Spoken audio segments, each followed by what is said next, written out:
मंथन आईक्यू में आप सभी लोगों का भरपूर स्वागत है।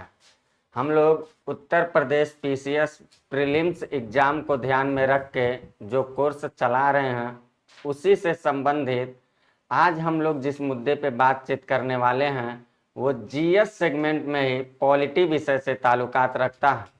तो हम लोग आज जिस कक्षा से संबंधित मुद्दों पे बातचीत करने वाले हैं वो पॉलिटी है। इसमें हम आपको क्या करेंगे, पहले तो मैं आपको ये बताना चाहता हूँ कि पॉलिटी को हम 3 भागों में बांट कर पढ़ाने वाले हैं और तीनों खंड को जब हम विभाजित कर लेते हैं तो कोशिश करेंगे कि एक चैप्टर पर हम सरसरी निगाह से प्रकाश डालें जो आपके प्रतियोगी परीक्षा से ताल्लुकात रखता है।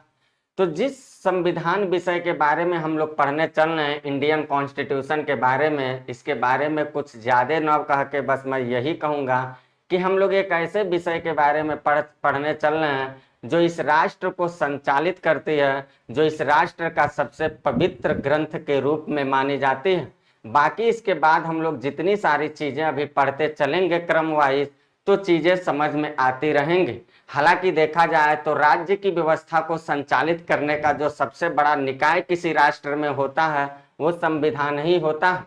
तो राज्य व्यवस्था के अंतर्गत ही समाज के बहुत सारे लोग होते हैं, सबके पास अपने नियम कानून नीति उपनियम बहुत सारी चीजें होती हैं।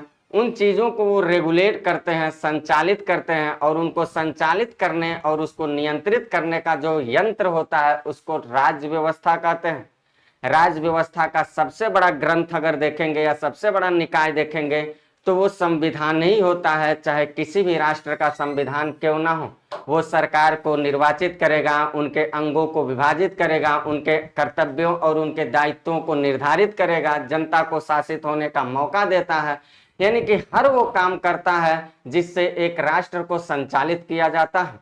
तो हम सीधे आपको क्या बताने चल रहे हैं, हम सीधे आपको ये बताने की कोशिश कर रहे हैं कि जिस पॉलिटी विषय के बारे में, जिस इंडियन कॉन्स्टिट्यूशन को मैं शुरू करने चल रहा हूँ उसको 3 खंडों में करके आपको बताने वाला हूँ। तो कौन कौन से वो 3 खंड हैं, किस तरह से मेरे पढ़ाने का कुछ अंदाज होगा, उसको एक बार आप सरसरी निगाह से समझिए। फिर उसके बाद मैं एक चैप्टर को आपको कवर करने की पूरी कोशिश करूंगा। तो हम लोग चलते हैं सीधे अपने मुद्दों पे। तो आप डाल लीजिएगा भारतीय संविधान एवं राज्य व्यवस्था।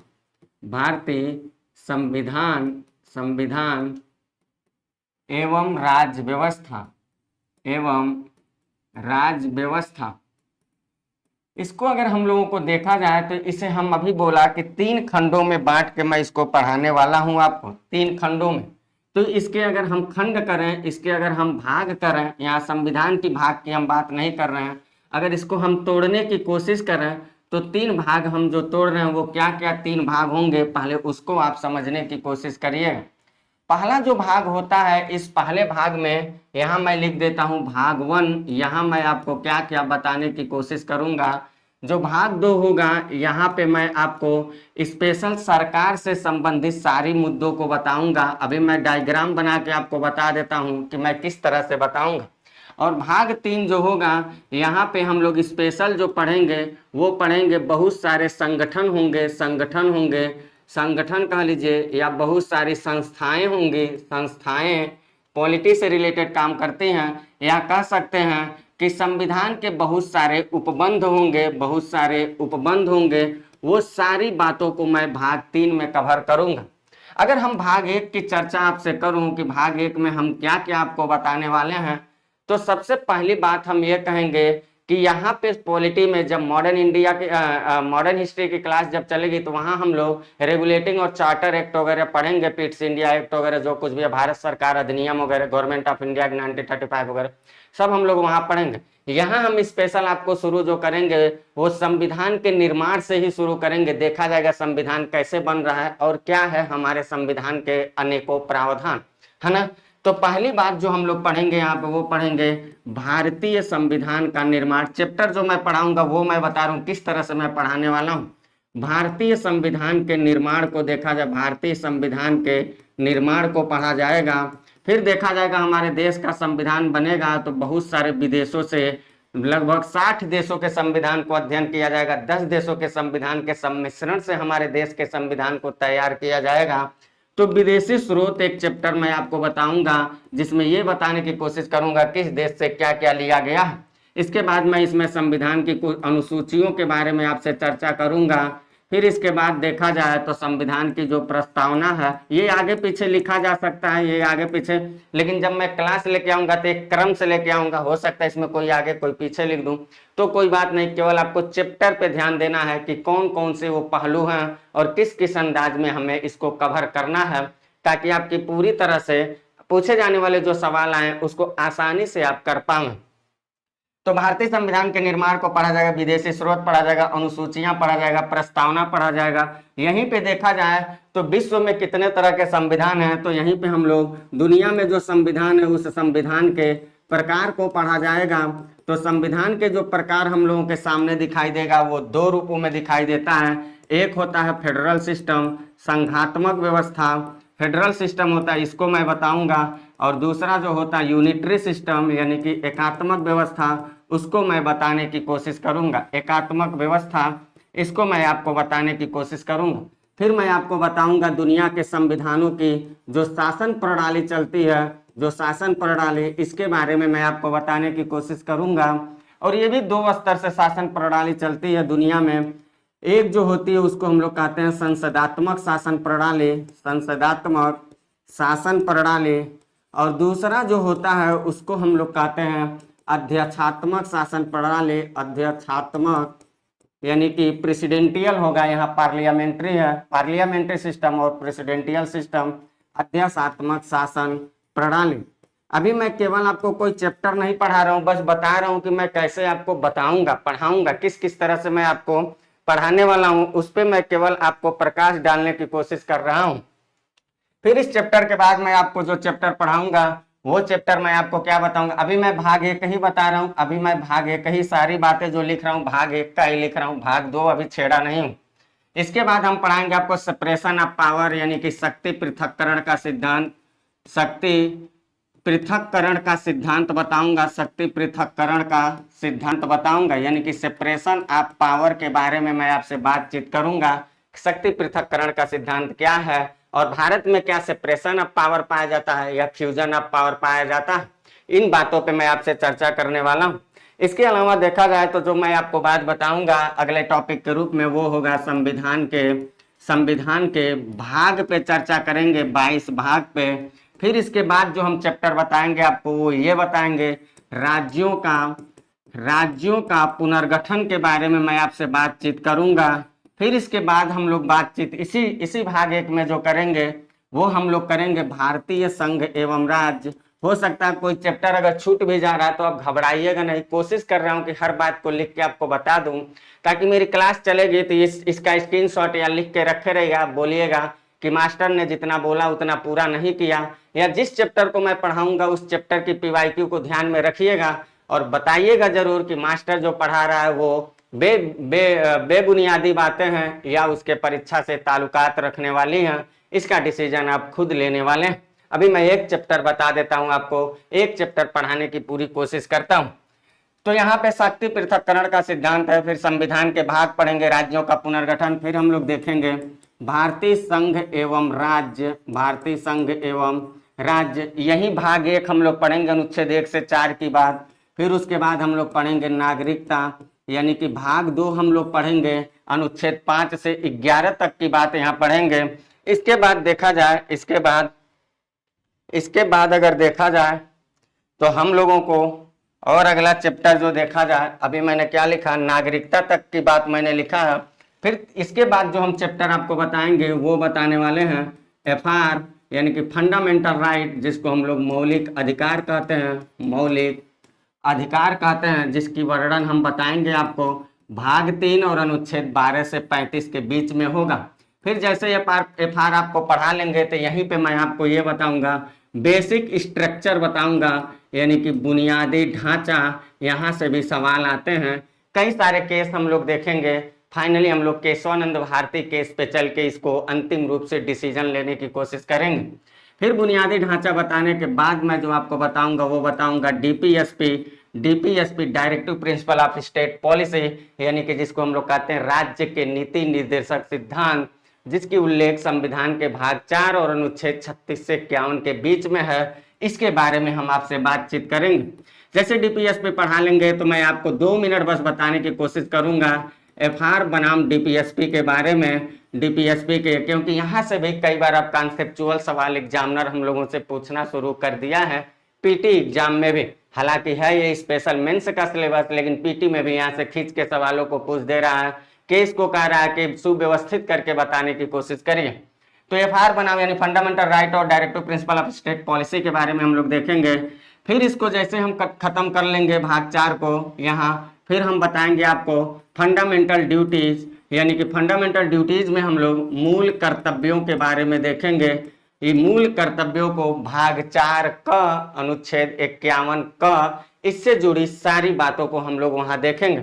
यहां तक जैसे हम पढ़ा लेंगे आपको, तो मैं आपसे ये बोलूंगा कि मैंने जो भाग 1 कहा था, ये भाग 1 मैं आपका कंप्लीट कर दिया। इतनी सारी, कुछ चैप्टर हो सकता है छूट गए हो, आप भी हमें सलाह दे सकते हैं कि ये बात यहाँ पढ़ाया जा सकता है कि नहीं, या मैं देखूंगा कुछ चीजें छूट रही हैं तो उनको भी कवर करने की पूरी कोशिश करूंगा। अब मैं बताता हूं आपको भाग 2 में हम आपको क्या पढ़ाने वाले हैं। भाग 2 में तो यहाँ एक बात और हम क्या कर सकते हैं, इत्यादि कर दीजिएगा, क्योंकि कोई भी चीज परिपूर्ण नहीं होती, कुछ न कुछ चीजें अधूरी रह जाती हैं, उनको पूरा करने की हर संभव कोशिश करना इंसान का कर्तव्य बनता है। तो यहाँ हम इत्यादि कर दिए। अब हम आपको बताते हैं भाग 1 के बाद भाग 2 तो हो ही गया, अब हम लोग देखते हैं भाग 2 से संबंधित। तो भाग 2 में मैं आपको क्या क्या पढ़ाऊंगा। भाग 2 में मेरी बात समझ पा रहे होंगे आप। यहाँ की भाग 1 को मैंने आपको पूरा सिलेबस बता दिया, अब भाग 2 की बातों को मैं चर्चा करने चल रहा हूँ। स्पेशल जो इसमें हम लोग पढ़ेंगे वो पढ़ेंगे स्पेशल सरकार, गवर्नमेंट। जरा मेरी बात को समझिएगा, यहाँ जब मैं आपको पढ़ाऊंगा तो स्पेशल पढ़ाऊंगा सरकार यानी कि गवर्नमेंट। और ये जो सरकार है, इस सरकार के अंगों पे ही चर्चा किया जाएगा। सरकार के अंग, ये सरकार के जो अंग हमारे सामने दिखाई देते हैं, ये मेनली 3 रूपों में दिखाई देते हैं, 3 रूपों में दिखाई देंगे।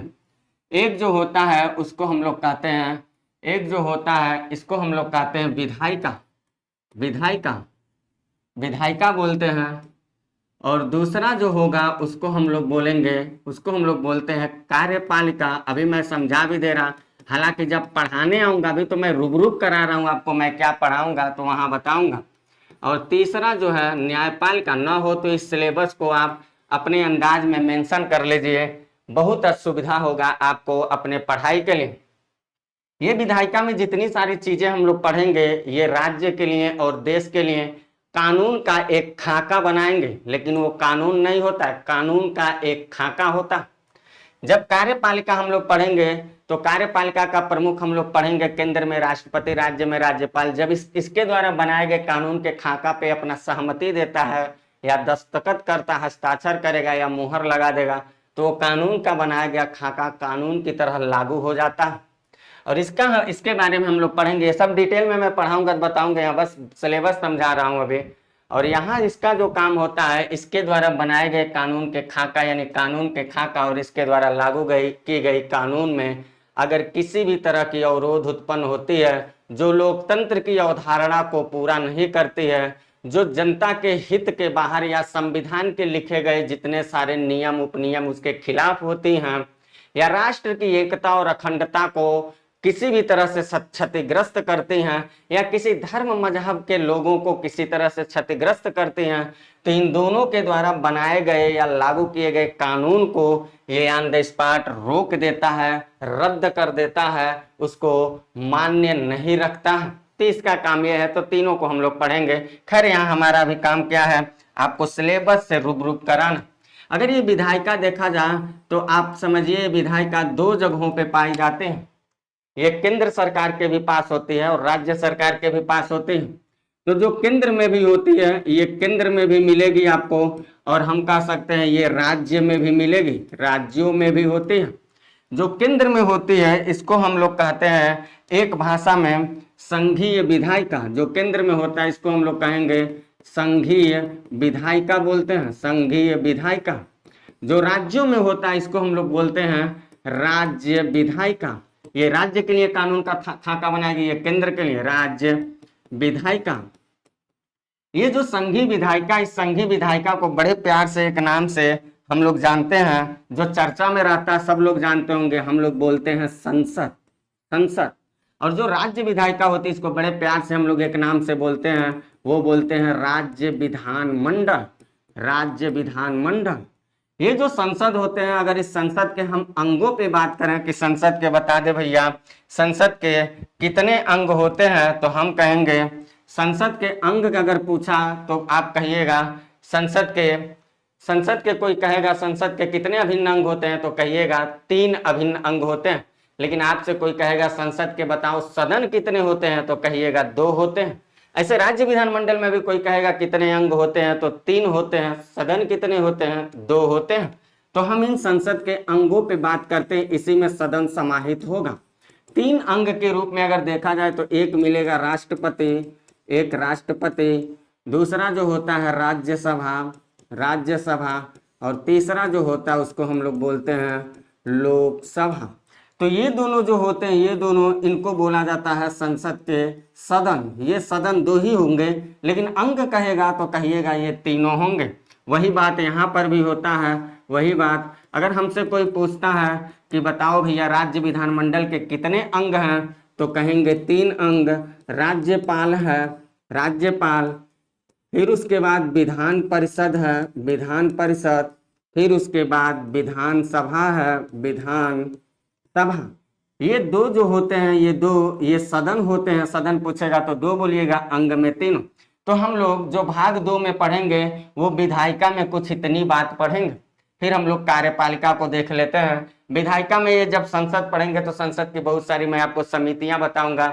संसद में बहुत सारे सवाल आते हैं, सवाल पूछे जाते हैं, प्रश्न उत्तरी चलता रहता है, उसके बारे में बताएंगे। बहुत सारी समिति का गठन किया जाएगा, उसके बारे में। बहुत सारे प्रस्ताव आते हैं, आप पढ़ते होंगे, अविश्वास प्रस्ताव, ध्यानाकर्षण प्रस्ताव, ऐसे तमाम सारे प्रस्ताव पढ़ते हैं। तो उन प्रस्तावों के बारे में देखा जाएगा। तो यही हम उन सारी चीजों को कवर करेंगे।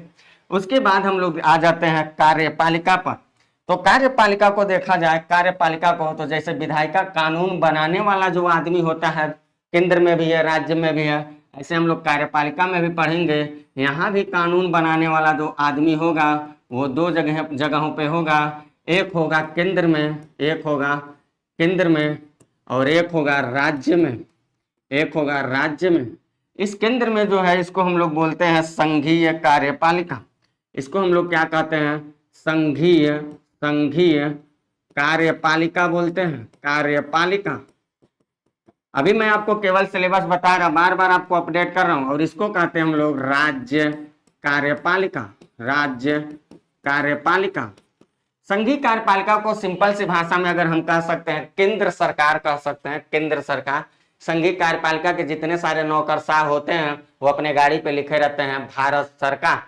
राज्य कार्यपालिका में आने वाले जितने सारे नौकरशाह होते हैं, चपरासी से लेकर एसडीएम तक, वो अपने गाड़ी पे लिख सकते हैं राज्य सरकार। जिस राज्य के होंगे, उत्तर प्रदेश के तो लिखेंगे उत्तर प्रदेश सरकार, बिहार के हैं तो बिहार सरकार, एमपी के हैं तो एमपी सरकार। ऐसे संघ में अगर आप कोई एक कलेक्टर बन रहा है तो उसकी गाड़ी पे आप देखिएगा वो केंद्र कार्यपालिका का प्रमुख है, कह सकते हैं केंद्र कार्यपालिका के दायित्वों का निर्वहन कर रहा है, तो लिखेगा भारत सरकार। हालांकि यहाँ भी आपको कुछ नहीं समझना, केवल क्या समझना, सिलेबस समझना, हमें कैसे पढ़ना। बाकी जब उसके अंदर हम चलेंगे उस चीज को पढ़ाने, तो वहां मैं पूरी तरह से बताने की कोशिश करूंगा। तो ये संघीय कार्यपालिका जो होता है, इसमें हम लोगों को किसको किसको पढ़ना है, तो जरा वो हम लोग देख लेते हैं। इस केंद्र सरकार के दायित्व में सबसे मुख्य भूमिका निभाने वाला जो आदमी होता है वो होता है राष्ट्रपति। तो यही हम लोग पढ़ेंगे राष्ट्रपति, यहाँ पे हम लोग पढ़ेंगे उपराष्ट्रपति, यहीं पे हम लोग पढ़ेंगे प्रधानमंत्री, प्रधानमंत्री, और उसका मंत्री परिषद देखेंगे, और उसका मंत्री परिषद देखेंगे। फिर यहीं पे हम लोग पढ़ेंगे कैग के बारे में पढ़ें, controller and auditor general of India. हालांकि वो कार्यपालिका के अभिन्न अंग के रूप में नहीं भी देखा जाता है, इस बात को याद रखिएगा, लेकिन पढ़ाने की सुविधा के हिसाब से मैं यहीं रख के उसको आपको पढ़ा दूंगा। तो कैग के बारे में हम लोग यहीं पढ़ेंगे, 148 से 151 अनुच्छेद जब आएगा तो हम लोग देखेंगे। फिर उसके बाद हम लोग अटॉर्नी जनरल जो होता है, महान न्यायवादी, इसके बारे में भी हम लोग यहीं पे बातचीत करने वाले हैं।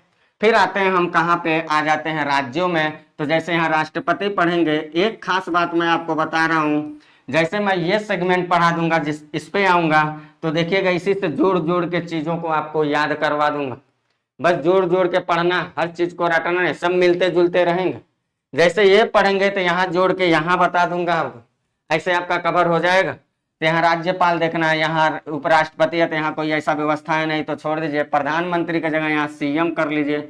उसका मंत्रिपरिषद है तो इसका मंत्रिपरिषद कर लीजिए, इसका मंत्री परिषद कर लीजिए। फिर कहेंगे कहीं होता है जो संपूर्ण भारत के लिए काम करता है, तो छोड़ दीजिए। यहाँ महान्यवादी है अटॉर्नी जनरल, तो यहाँ एडवोकेट जनरल होता है, महाधिवक्ता, तो उसको हम लोग यहाँ पढ़ने की कोशिश करेंगे। ठीक, अब हम चलते हैं न्यायपालिका में। तो यहाँ हम लोग तीन बातों पे बल देंगे। एक पढ़ेंगे हम लोग सुप्रीम कोर्ट, ये सुप्रीम कोर्ट है, सुप्रीम कोर्ट याद रखिएगा, सुप्रीम कोर्ट। उसके नीचे हम लोग पढ़ेंगे हाई कोर्ट, फिर उसके नीचे पढ़ेंगे हम लोग लोअर कोर्ट। इस लोअर कोर्ट में जब हम लोग पढ़ेंगे तो ग्राम न्यायालय, मुंसिफ मजिस्ट्रेट का न्यायालय, लोक अदालत, कुछ विभिन्न अर्ध न्यायिक संस्थाएं होती हैं, उनको भी यहीं देख लिया जाएगा। कैट गैट सेट जितने सारे होते हैं वो सारी चीजें हम लोग न्यायपालिका के थ्रू, हालांकि उसमें समाहित कुछ चीजें नहीं भी होती हैं, लेकिन पढ़ने के लिए, हमें याद करने के लिए और समझने के लिए उस अर्ध न्यायिक संस्थाओं को भी यहीं हम लोग पढ़ लिया करेंगे। तो हमने आपको कहा कि भाग दो में मैं कुछ इतनी सारी बात आपको बताने वाला हूँ। भाग एक में मैं ये सारी बात बताऊंगा आपको यहाँ तक, भाग दो में मैं ये सारी बात बताने वाला हूँ। अब मैं आपको चलता हूँ बताने कि मास्टर आपको भाग तीन में क्या क्या बताने वाला है। ये तीन भाग इसलिए मैंने बनाया अपने सुविधा के हिसाब से, क्योंकि ये चीजें जब ऐसे हम लोग पढ़ते चलेंगे तो जैसे लगेगा एक क्रम से सारी चीजें चल रही हैं, आपको किसी भी तरह की समस्या नहीं होंगी। अगर खुदा के टॉपिक इधर उधर कर दिए आप, तो फिर हमें जाके कहना पड़ता है मास्टर को, यहाँ ऐसे था तो यहाँ ऐसे हो गया, तो ऐसे करके बार बार बोलता रहेगा, बच्चा भी कंफ्यूज रहेगा। इसलिए आप क्रमबद्ध ऐसे पढ़ते चलेंगे तो हम जहां तक समझ पा रहे हैं आपके हित के लिए होगा। बाकी आप बताइएगा ये कैसा है, ये मैंने ऐसे सोचा ऐसे करने के लिए। फिर इसके बाद अगर देखा जाए भाग तीन में, तो भाग तीन में हमने कहा आपको कि बहुत सारे संगठन है, बहुत सारे आयोग हैं, ऑर्गेनाइजेशन है, और कुछ हम लोग देखेंगे संवैधानिक प्रावधान, उपबंध है, कह सकते हैं उपबंध है। उन सारी चीजों को यहाँ हम लोग कवर करेंगे। जैसे सरकार जब हम लोग पढ़ रहे थे भाग दो में, तो यहाँ भाग तीन में हम आपको रीजनल गवर्नमेंट जो होती है, स्थानीय सरकार है, उसको पढ़ाने की कोशिश करूंगा। है वो भी सरकार का ही एक अंग, लेकिन उन तीनों अंगों में उसको शामिल नहीं किया जाएगा। तो यहाँ हम आपको पढ़ाएंगे स्थानीय स्वशासन, स्थानीय स्वशासन के बारे में बताएंगे। इस स्थानीय स्वशासन में आपको ग्राम पंचायत भी पढ़ना है और नगर निगम भी पढ़ना है। हम लोग ग्राम पंचायत भी देखेंगे और नगर निगम को भी देखेंगे, यानी कि कुल मिलाजुला कह सकते हैं अनुसूची जो हम लोग पढ़ते हैं 11 और 12, वो स्पेशल इसी से तो संबंधित है। तो ग्राम पंचायत देखेंगे और नगर निगम के बारे में हम लोग देखेंगे। नगर निगम के बारे में ये बातें हम लोगों को कवर करना है। इसके अलावा देखा जाए तो इस स्थानीय स्वशासन टॉपिक को जैसे मैं पढ़ा लूंगा, इसमें बहुत सारी समितियां आएंगी, उन सारी समितियों पे हमें चर्चा करना। अभी तो मैं बस केवल आपको टॉपिक बता रहा हूँ हम कैसे कैसे कवर करने वाले हैं आपके विषय को। उसके बाद देखा जाए तो इसमें जो हम लोग पढ़ेंगे वो मुख्य चीज है केंद्र और राज्यों के बीच संबंध, केंद्र राज्य संबंध। तो केंद्र राज्य जो संबंध हम लोग पढ़ेंगे, यहाँ तीन तरह के केंद्र और राज्यों के संबंधों पे चर्चा करेंगे। विधायी संबंध देखा जाएगा, उसके वित्तीय संबंध देखा जाएगा, उसके प्रशासनिक संबंध देखा जाएगा। तो तीनों कैटेगरी में करके हम लोग पढ़ेंगे और वहाँ के अनुच्छेदों को और वहाँ के प्रावधानों को अच्छे से समझने की कोशिश करेंगे। आयोग बड़े मजेदार सवाल बनाने की कोशिश करता है। फिर इसके बाद देखा जाए तो जो हम लोग पढ़ेंगे वो पढ़ेंगे संविधान संशोधन, इसी भाग तीन में पढ़ा जाएगा। संविधान संशोधन के सारे तीनों, दो ही प्रावधान है लेकिन तीनों को हम देखेंगे। साधारण बहुमत क्या होता है, विशेष बहुमत क्या होता है, और विशेष बहुमत प्लस 50% राज्य विधायिकाओं का समर्थन क्या होता है, किस किस तरह से होता है और किन किन चीजों में परिवर्तन किया जा सकता है। फिर उसके बाद हम लोग जो देखेंगे वो देखेंगे इमरजेंसी, आपात उपबंध के बारे में देखेंगे, आपात उपबंध के बारे में। और यहाँ पे हम लोग तीन तरह की आपातकालीन परिस्थिति अगर भारत देश में आती है तो हमारे संविधान में क्या प्रावधान दिया गया उससे निपटने के लिए। तो राष्ट्रीय आपातकाल को देखा जाएगा, राष्ट्रपति शासन को देखा जाएगा, और फाइनेंशियल अगर आ जाता है कोई इमरजेंसी, वित्तीय आपात। अभी तक तो भारत को ऐसा सामना नहीं करना पड़ा, लेकिन उसके लिए भी हमारा संविधान ने प्रावधान करके रखा है, उस चीज पे भी हम लोग फोकस करने वाले हैं। इसके बाद देखा जाए तो इस चैप्टर को जैसे मैं आपको पढ़ा लेता हूं, तो इसके बाद हम आपको बताएंगे बहुत सारे आयोग के बारे में, विभिन्न आयोगों के बारे में पढ़ा जाएगा। यहाँ विभिन्न आयोग जो हम लोग पढ़ेंगे, यहाँ एक दो आयोग नहीं है, मैं लिख दूं बहुत सारे आयोग, जैसे क्या क्या यहाँ हम लोग पढ़ने वाले हैं, जरा आप समझ लीजिएगा। इस XYZ में हम लोग क्या क्या पढ़ने वाले हैं वो हम आपको बताते हैं। जैसे संघ लोक सेवा आयोग हुआ, UPSC, राज्य लोक सेवा आयोग या स्टेट PCS के बारे में। फिर हम लोग देखेंगे चुनाव आयोग क्या होता है, फिर हम लोग देखेंगे परिसीमन आयोग क्या होता है, फिर हम लोग देखेंगे निर्वाचन आयोग जैसे पढ़ लेंगे। उसके बाद हम लोग देखेंगे SC/ST आयोग क्या होता है, वित्त आयोग क्या होता है, योजना आयोग और नीति आयोग जो है उसको भी हल्का हल्का देखेंगे। नीति आयोग तो अभी प्रकाश में चल रहा है, योजना आयोग हटा तो हल्का सा उसके बारे में भी चर्चा करने की कोशिश करूंगा। तो ऐसे तमाम सारे आयोग हैं, लगभग 15 से 20 आयोग हैं। तो उन सारे आयोगों से सवाल आते हैं। कभी कभी देखिएगा UPSC वगैरह देते होंगे, स्टेट PCS में तो बहुत कम देखा जाता है। मानवाधिकार से सवाल आ जाता, महिला आयोग से सवाल आ जाता, तो उनके भी बारे में दो दो लाइन हम लोग चर्चा अगर कर लेंगे तो क्या पता सवाल घुमा दे वो सारी बातें। यहीं पे लोकायुक्त वगैरह के बारे में हम लोग सारी चीजें देख लेंगे, लोकपाल क्या होता है, लोकायुक्त क्या होता है, सारी जितनी चीजें बची हैं वो सारी चीजें यहीं मैं कवर करूंगा। इस अंदाज में कुछ हम आपको पॉलिटी पढ़ाने वाला हूं। तो पॉलिटी को कवर करने के लिए हमने आपको केवल अभी सिलेबस से अपडेट कराया है कि मैं भारतीय संविधान जब पढ़ाऊंगा तो 3 भाग में आपको बताऊंगा। भाग 1 में कुछ ये सारी चीजें बताऊंगा, भाग 2 जो है इस भाग 2, ये भाग 1 की है, भाग 2 में कुछ मैं सरकार से संबंधित मुद्दों पे आपसे चर्चा करूंगा, और भाग 3 में मैं कुछ इन सारी मुद्दों पे चर्चा करूंगा। कुछ चीजें चैप्टर अगर छूट भी जाती हैं तो कोई बात नहीं, उन चीजों को अलग से भी हम लोग कवर करने की पूरी कोशिश करेंगे। हो सकता है कोई चीजें छूट जाती हो, चैप्टर और जोड़ना पड़ रहा हो, अगर ऐसी नौबत आती है तो उसके लिए भी मास्टर तैयार रहेगा। अब हम चलते हैं आपको शुरुआत करने इसमें पहले चैप्टर से संबंधित मुद्दों पे।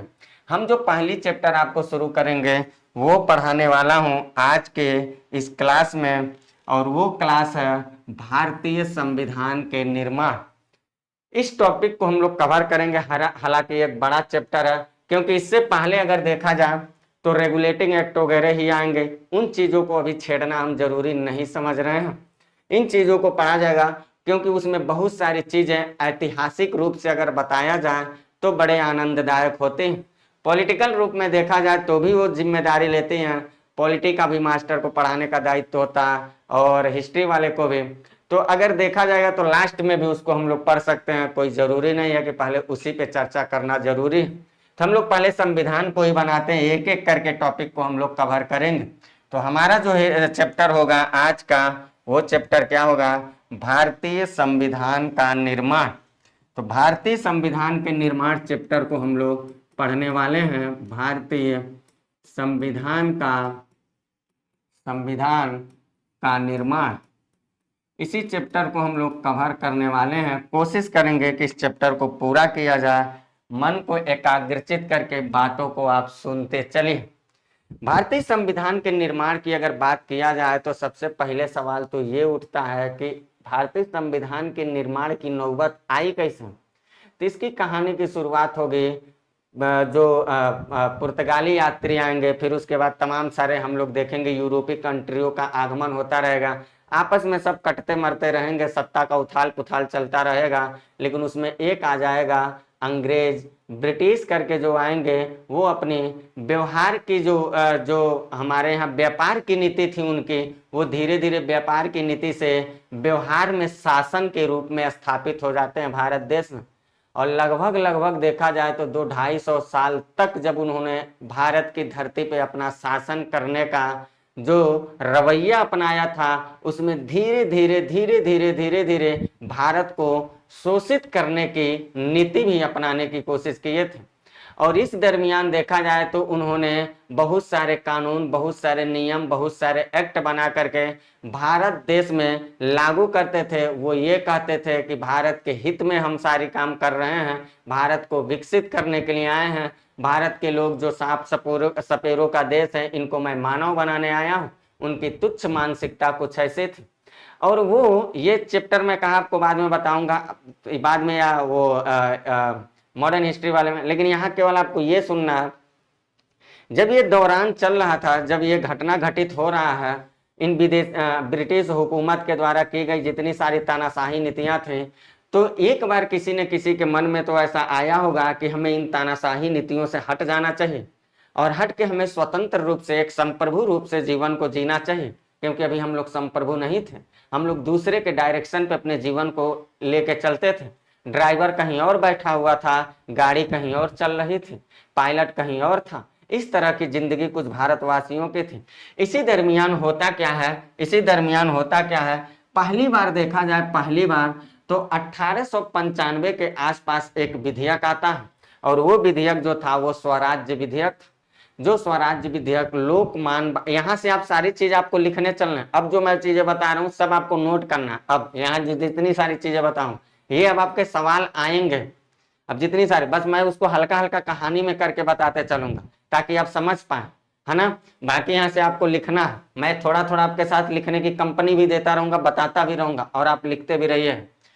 इस कहानी की शुरुआत अगर देखा जाए तो कहाँ से हो रही है, 1895 से। और 1895 में ऐसा क्या चीज था, तो ये एक चीज था स्वराज्य विधेयक। ये स्वराज्य विधेयक जो आया था ये किसका था, तो कहेंगे ये स्वराज्य विधेयक जो था ये लोकमान्य बाल गंगाधर तिलक का था। बाल गंगाधर तिलक का था। लोकमान्य बाल गंगाधर तिलक जी जो थे, इन्होंने 1895 के आसपास स्वराज्य विधेयक लेकर के आते हैं। और इस स्वराज्य विधेयक में अप्रत्यक्ष तौर पे भारत में संविधान निर्माण की बातचीत करते हैं। और यहीं से संविधान जैसे एक संस्था, निकाय बनाया जाए, एक पवित्र दस्तावेज बनाया जाए, यहीं से शुरुआत होती है देश में संविधान निर्माण की गाथा। यानी संविधान निर्माण की गाथा का अगर आपको श्रेय दिया जाए किसी को, वो कौन थे जो पहली बार इस गाथा को लेकर आते हैं, तो सीधी सी शब्दों में कहिएगा वो लोकमान्य बाल गंगाधर तिलक थे, जिन्होंने अपने स्वराज्य विधेयक में इसकी चर्चा की। इसके बाद तमाम सारे लोग बोलते चले गए, लेकिन उसी दरमियान कहा जाता 1922 के आसपास चौरी चौरा घटना से काफी प्रभावित हुए गांधी जी भी थे। उसी दरमियान गांधी जी भी देश की परिस्थिति को ध्यान में रख करके उन्होंने भी संविधान निर्माण की बात की। तो 1922 में कौन आते हैं, 1922 में आते हैं महात्मा गांधी जी। लेकिन एक बात आपको याद रखना, ये संविधान निर्माण की बात करेंगे, लेकिन एक बात यहाँ हमें ये याद रखना है कि महात्मा गांधी जी के द्वारा जो संविधान के मांग की प्रक्रिया थी, उसमें ये बात कहीं निहित नहीं था कि भारतीय संविधान का निर्माण भारतीयों के द्वारा होगा। गांधी जी का वक्तव्य ये नहीं था कि भारतीय संविधान का निर्माण भारतीय ही करेंगे।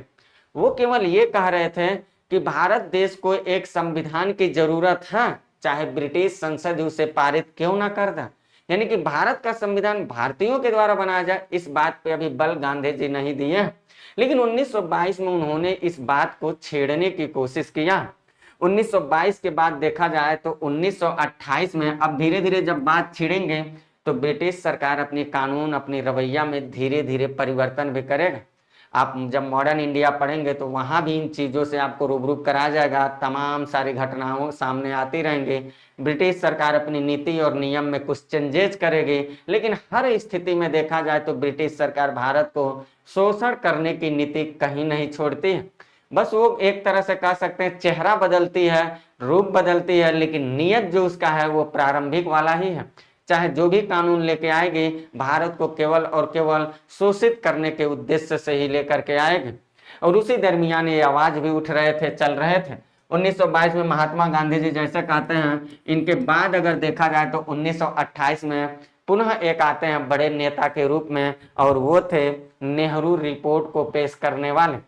नेहरू रिपोर्ट आता है 1928 में, आता है नेहरू रिपोर्ट आता है। और इस नेहरू रिपोर्ट को अगर देखा जाए तो इसके जो सभापति थे इसके जो सभापति थे वो कौन थे, तो कहेंगे मोतीलाल नेहरू थे, मोतीलाल नेहरू थे। ये नेहरू रिपोर्ट जब आती है 1928 में, ये भी संविधान और विभिन्न अधिकारों की मांग करती है, जिसके सभापति के रूप में देखा जाए तो मोतीलाल नेहरू थे। और इसके सचिव के रूप में जो थे, इसके सचिव के रूप में वो कौन थे, तो कहेंगे जवाहरलाल नेहरू थे, जवाहरलाल नेहरू थे। 1928 के बाद की अगर घटना को एक नजर प्रकाश डाला जाए तो हम लोगों के सामने क्या आता। 1928 के बाद ब्रिटिश सरकार बहुत सारी सुधार करने की कोशिश की, लेकिन अभी कोई भी सुधार इस तरह की नहीं थी जो भारतीयों के हित में, और वो कभी हुई भी नहीं। 1928 के बाद क्या हो रहा है, 1934 का वो समय आ रहा है। अभी ये मांग जो चल रहे थे वो कहीं भी स्पष्ट रूप से ये नहीं तय कर रहे थे, या किसी भी तरह की ऐसी मांग नहीं थी जिसमें ब्रिटिश सरकार को हिला देने वाली बात हो। लेकिन 1934 का जब समय आता है तो इस समय आता है स्वराज्य पार्टी।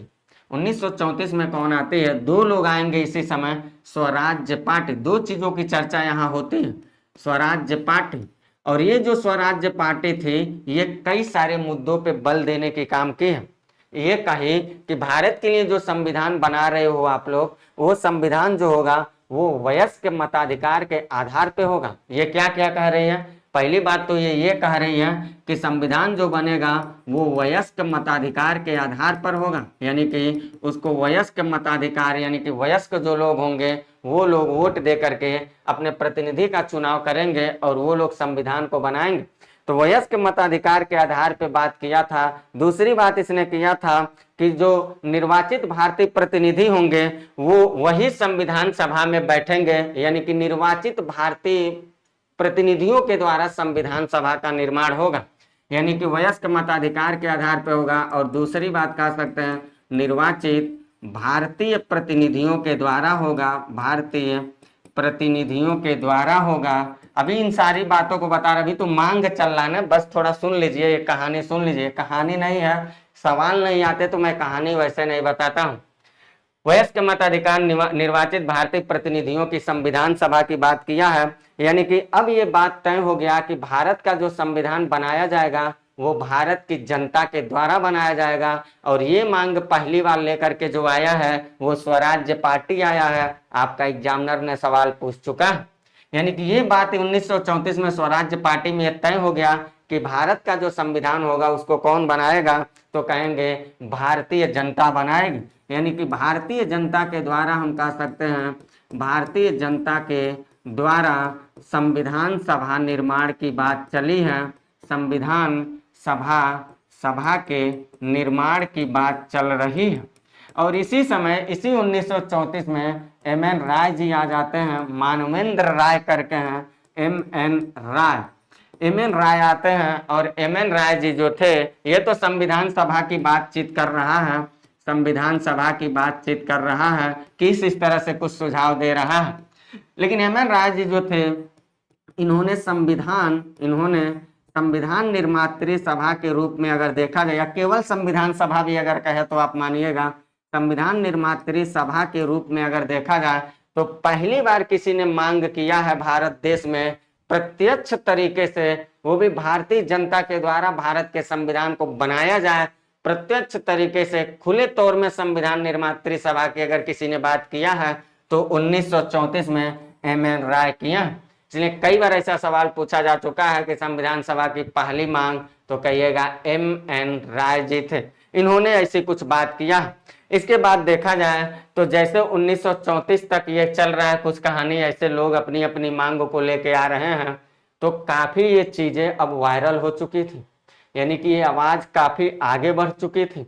और ये आवाज आगे बढ़ गई तो इसमें दिलचस्पी लेने का काम कौन कर रहा है, अब सीधे तत्कालीन परिस्थिति में अगर उस समय देखा जाए तो हमारे देश की सबसे बड़ी पार्टी के रूप में, राजनेता के रूप में अगर कोई था राजनीतिक पार्टी, वो कांग्रेस थी। 1935 में क्या करती है, कांग्रेस खुद संविधान निर्माण की बात पर दिलचस्पी लेते हुए आवाज उठाना शुरू कर दी। यानी कि 1935 में अगर हम आपसे कहें, 1935 में सीधे कांग्रेस इसमें अपना समर्थन देती है, कांग्रेस भागीदारी ली। और जब कांग्रेस भागीदारी लेगी तो आप जरा कल्पना करिए कि ब्रिटिश सरकार की बुनियादी बुनियादी जो सांचा ढांचा होगा वो हिल जाएगा। वो इसलिए क्योंकि देश की सबसे बड़ी राजनीतिक दल के रूप में अगर उस समय कोई था तो वो कांग्रेस था। अधिकांश आबादी जो थी वो कांग्रेस का अनुसरण करते थे, कांग्रेस को माई बाप मानते थे। कल्पना करिए कांग्रेस के एक इशारे पे ब्रिटिश सरकार की दमनकारी नीतियों को उखाड़ फेंकने में कोई बहुत समय नहीं लगता। लेकिन हमारे देश में कुछ उदारवादी किस्म के लोग थे, कुछ उदारवादी थे यानी कुछ नरम दल के थे तो कुछ गरम दल के थे। कुछ कहते थे खूनी ख्यालात दुनिया में आकर के ब्रिटिश हुकूमत को उखाड़ फेंकेंगे, तो कुछ कहते थे भैया मोहब्बत की दुकान चालू कर लो और प्यार से इन लोगों को यहाँ से हटा दो। खूनी ख्यालात हालात जो होते हैं ये किसी राष्ट्र के लिए हितकर नहीं होते। तो दोनों तरह के लोग हमारे देश में दिखाई देते हैं। 1935 में कांग्रेस जैसे इसमें भागीदारी लेती है तो 1935 में कांग्रेस की भागीदारी लेने के वजह से ब्रिटिश सरकार की बुनियादी स्थिति हिल गई। और आपको जान के आश्चर्य होगा 1935 में सरकार ने अपने भयानक कानून में चेंजेस करके भेजा था 1935 का अधिनियम, गवर्नमेंट ऑफ इंडिया एक्ट 1935, और उसमें कहा कि हम भारत देश को एक सुरक्षित देश के रूप में रखते हैं। भारतीय जनता हमारी औलाद है, इनके हित के लिए ही हम हमेशा सोचते हैं। लेकिन वो काम क्या था उसका, बस कान कह गांव में ऐसे पकड़िए ऐसे, बस वही कहानी यहाँ चल रहा था। ब्रिटिश सरकार केवल कहने मात्र की ये बात लेकर के आई है, हकीकत में ब्रिटिश सरकार की शोषणकारी नीतियां 1935 के अधिनियम में भी पूरी तरह से भरी हुई थी, क्योंकि जितनी सारे क्षेत्र थे उनको आरक्षित और हस्तांतरित विषयों में बांट दिया था। आरक्षित विषय में अच्छे अच्छे विभाग जो थे अपने अंडर में रखा था। नाले की सफाई, सड़क की सफाई जैसे विभाग जो थे वो भारतीयों को दे दिया था और कहा मैं तो अब आपको अधिकार देना शुरू कर दिया। जैसे लगता था कि उनके दादा परदादा की ये धरती हमारी है, रहने वाले हमारे पूर्वज हैं और हमारे ही लोगों को गलत गलत जो ग्रुप डी लेवल का काम है उस लेवल का काम दे रहा है और अपने सबसे अच्छा लेवल का काम ले रहा और कह रहा मैं आपके हित के बारे में सोच रहा हूँ। क्यों हित के बारे में सोच रहे हो भैया, तुम जहां से आए हो वहां चले जाओ। तुम्हारे जैसे बेवकूफ लोग और नाकाम लोगों को हमारे बारे में सोचने की कोई जरूरत नहीं। 1935 के बाद दरअसल क्या हो रहा है, 1935 के बाद की स्थिति, 1935 के बाद अगर देखा जाए कांग्रेस सरकार जैसे लेती है, ब्रिटिश सरकार भी बहुत सारे अपने नियम में चेंजेस भी करती है। 1935 के बाद 1938 का समय आता है जब भारतीय राष्ट्रीय कांग्रेस की ओर से जवाहरलाल नेहरू भी संविधान निर्माण पे विशेष बल दिया। तो 1935 के बाद 1938 का समय आता है और इस समय जवाहरलाल नेहरू भी आवाज उठाते हैं। और ये जवाहरलाल नेहरू जो आवाज उठाते हैं ये कांग्रेस की तरफ से आवाज उठाते हैं, यानी कांग्रेस की तरफ से, कांग्रेस जो पार्टी था उसकी तरफ से आवाज उठाते हैं। और ये मैं जितनी सारी बातें बता रहा हूँ आप याद रखिएगा, ये जितनी सारी बातें मैं यहाँ से जो शुरू किया हूँ ये बातें सवाल पूछी गई हैं। मैं थोड़ा सा इसको कहानी के मूड में बता रहा हूँ ताकि आप समझ पाए, क्योंकि ये पॉलिटी है लेकिन पूछी सारी गई बातें। आप ये मत सोचिएगा कि मास्टर कोई राजा रानी की कहानी सुना रहा है और हमें बस सुनना है और यहाँ से चले जाना है। एग्जाम में बैठेंगे सवाल आ जाएगा तो फंस जाएंगे। मैं जो लिख रहा हूँ ये सब आपको लिखना है। मैं बोल रहा हूँ तो कुछ चीजें समझाने की वजह से बोल दे रहा हूँ, तो नहीं भी ध्यान देंगे कोई बात नहीं, सुन लेंगे तो अच्छी बात है, लेकिन जो लिख रहा हूँ ये आपको याद करना है। अगर एग्जाम में सवाल आएंगे तो जिम्मेदारी हमारी नहीं है। अगली बात देखते हैं हम लोग, अगली बात 1938 का दौर। 1938 के दौर में क्या हो रहा है, जवाहरलाल नेहरू आते हैं कांग्रेस की ओर से, इन्होंने भी संविधान मांग की बात किया। इन्होंने भी ये 1934 की जो वयस्क मताधिकार था, निर्वाचित भारतीय प्रतिनिधि थे, इन सारी बातों को दोहराने की कोशिश ये भी की है जवाहरलाल नेहरू। तो वो सारी बातें इनके पास भी आप लिख सकते हैं। इसके बाद देखा जाए 1938 के बाद तो 1940 के आसपास आंदोलन धीरे धीरे अब क्या हो रहा है, तेज होता जा रहा। अब सोचिए भारतीय संविधान के निर्माण की जो गाथा 1895 से शुरू हुई, 1935 में उसको मिल जा रहा है एक बड़ा कांग्रेस का समर्थन, और उस समर्थन को पाने के बाद ब्रिटिश सरकार पूरी तरह से डमाडोल हो गई थी, क्योंकि ब्रिटिश सरकार को लगा कि अब मसला गड़बड़ होने वाला है। और 1935 के बाद 1938 में जवाहरलाल नेहरू भी कांग्रेस की तरफ से समर्थन करते 1934 की कही गई तीनों बातों को दोहरा दी। कहे बात तो सही, वयस्क मताधिकार के आधार पर संविधान बनाने का मौका दो, और वो भी भारतीय जनता अपने संविधान का निर्माण करेगी। भारतीय जनता खुद अपने भाग्य का निर्माण करेगी, तुम कौन होते हो भाग्य का निर्माण करने वाले। 1938 के बाद 1940 का जब दौर आता है तो ब्रिटिश सरकार काफी इस समय विवादास्पद स्थिति में थी। और वो क्यों थी? क्योंकि एक तरफ ब्रिटिश सरकार के पास ये था भारत के बड़े बड़े दलों के द्वारा संविधान का निर्माण करने की मांग, और दूसरी तरफ ब्रिटिश सरकार के पास क्या था, सेकेंड वर्ल्ड वार की पृष्ठभूमि बन गई थी। दुनिया के देश द्वितीय विश्व युद्ध में अब जूझने वाला है। ब्रिटिश सरकार बड़ी समस्या में आ गई क्योंकि उसके पास अब बड़ी ही जटिल समस्याएं सामने आ जाती हैं। और ब्रिटिश सरकार 1940 में देखिए कैसा गेम खेल रही है। 1940 में आता है अगस्त प्रस्ताव। अगस्त प्रस्ताव, ये अगस्त प्रस्ताव को हम लोग खुल के पढ़ेंगे, खुल के आधुनिक भारत में, यहाँ बस सुनते चलना आपको। अगस्त प्रस्ताव, और इस प्रस्ताव में क्या हो रहा है, अप्रत्यक्ष मांग को स्वीकार किया, मांग को स्वीकार किया। अभी समझाता हूं ये क्या है। स्वीकार किया कौन? ब्रिटिश सरकार। यानी कि 1940 में ब्रिटिश सरकार क्या कर रहा है, 1940 में ब्रिटिश सरकार अगस्त प्रस्ताव को भेजता है और इस अगस्त प्रस्ताव को पारित करता है, और इसमें ये भारतीयों को अस्वस्थ रखने की कोशिश करता है कि हम आपको संविधान निर्माण का मौका देंगे। लेकिन ये डायरेक्ट नहीं कह रहा, इनडायरेक्टली रूप से कह रहा। वो अगस्त प्रस्ताव में लिख के बातें भेजा, वो हम लोग आधुनिक भारत में सारी बातें पढ़ेंगे। और वो अप्रत्यक्ष तौर से ये संकेत दे रहा है, भारत के लोगों को सिग्नल दे रहा है कि भैया हम तुम्हारे पक्ष में हैं, तुम्हारे हित में सोचते हैं, हम तुमको संविधान बनाने का मौका देंगे। लेकिन सोचिए ब्रिटिश सरकार ऐसा क्यों कह रहा है, अगस्त प्रस्ताव में ऐसा क्यों लिख के ऐसा बात दे रहा? वो इसलिए दे रहा है क्योंकि एक तरफ भारत के बड़े बड़े राजनीतिक दल ब्रिटिश सरकार से लड़ रहे हैं और दूसरी तरफ दुनिया महासंग्राम में जूझने वाली है, पृष्ठभूमि तैयार हो रहा सेकेंड वर्ल्ड वार का। लेकिन 1940 की कही गई जो अगस्त प्रस्ताव भेजा था, उस अगस्त प्रस्ताव से भारत के लोग सहमत नहीं हुए। कहे भैया ये क्या तुम लॉलीपॉप बार बार भेज रहे हो, ऐसे लॉलीपॉप की जरूरत हमें नहीं है, हमें प्यार से संविधान बनाने का मौका दो, अपना लॉलीपॉप अपने जेब में रखो, ले जाके लंदन में चूसते रहना। 1940 के बाद क्या हो रहा है, आंदोलन चल ही रहा है। 1942 का वो दौर आ रहा है और 1942 में क्या भेज रहा है, क्रिप्स प्रस्ताव फिर आ रहा है। और इस क्रिप्स प्रस्ताव में अप्रत्यक्ष तौर से स्वीकार किया, प्रत्यक्ष तौर से मांग को स्वीकार किया, मांग को स्वीकार किया। कौन सी मांग को? संविधान बनाने को।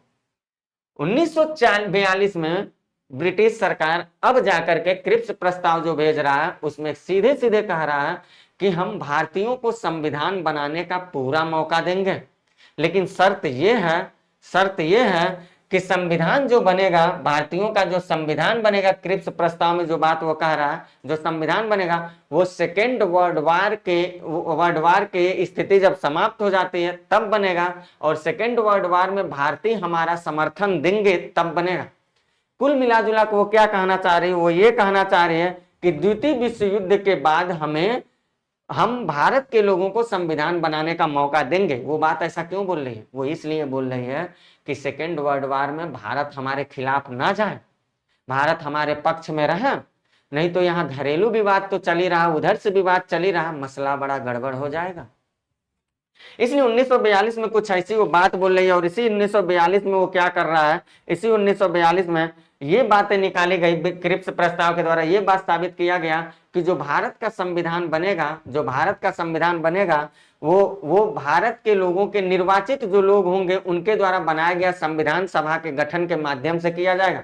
यानी भारत के संविधान का निर्माण भारतीय जनता खुद अपने चुने हुए प्रतिनिधियों के माध्यम से अपने संविधान का निर्माण करेगी। और दूसरी बात यह कहा गया कि भारत जो होगा उसको डोमिनियन राज्य का दर्जा दिया गया। तो ये दोनों बात आपको यहाँ याद रखना है। हालांकि इस बात को मैं आधुनिक भारत में बताऊंगा, लेकिन यहाँ भी चाहे तो इस बात को आप लिख सकते हैं। यही डोमिनियन राज्य की बात की गई है, डोमिनियन राज्य की, यहीं पे क्या हो रहा है, डोमिनियन राज्य की बात हो रहा है। और यहीं पे भारतीयों के द्वारा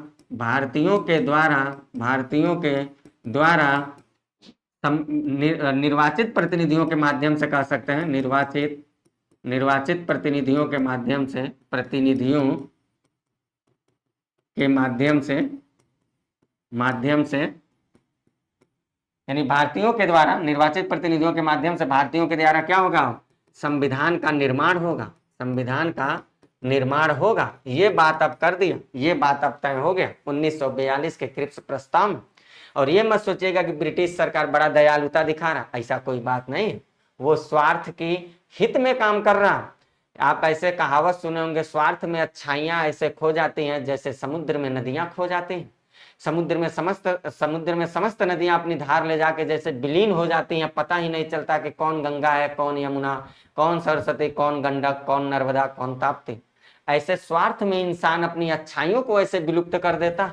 इसलिए स्वार्थी लोगों से बड़ा बच के रहना चाहिए अगर जिंदगी को वास्तव में सही मार्ग पे ले जाना चाहते हैं। तब 1942 में क्या हो रहा है, क्रिप्स प्रस्ताव आ रहा है और 1942 में क्रिप्स प्रधान अपनी कुछ डायलॉग बाजी करके चला गया।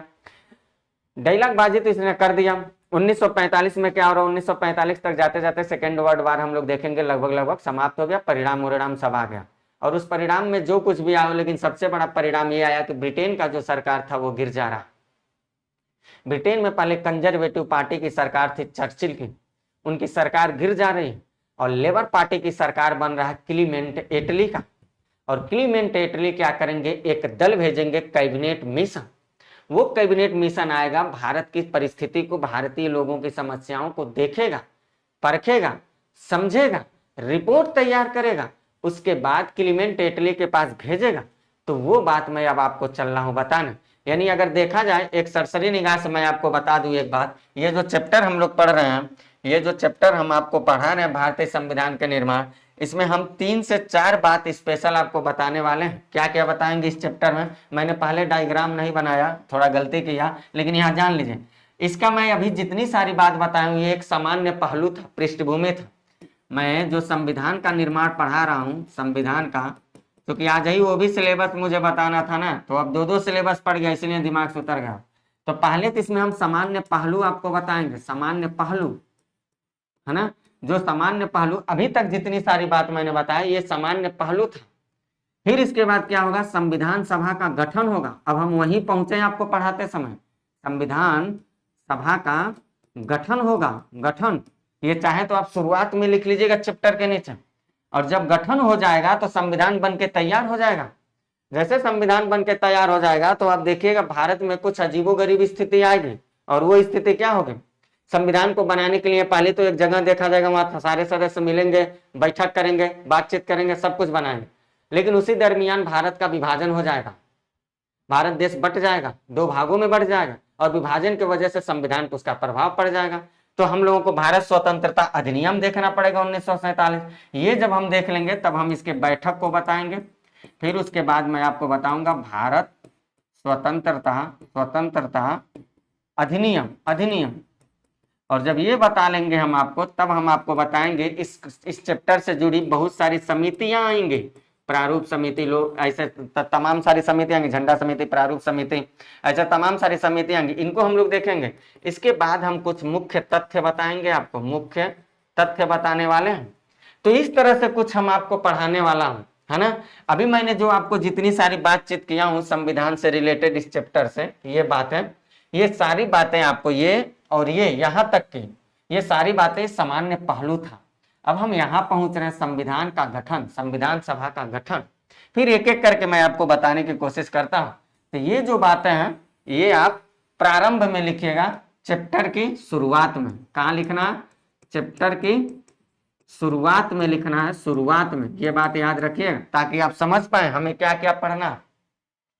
1942 के बाद क्या हो रहा, 1945 की स्थिति अभी यहीं, तो हमने लिखा नहीं, बता तो दिया है। तो 1945 वाली स्थिति भी पहले देख लेते हैं। 1942 के बाद क्या हो रहा है, 1945 का समय आ रहा है, और इस समय क्या हो रहा है, सेकेंड वर्ल्ड वार जो चल रहा था, जो सेकेंड वर्ल्ड वार चल रहा है, ये समाप्त हो जा रहा है, ये समाप्त हो गया।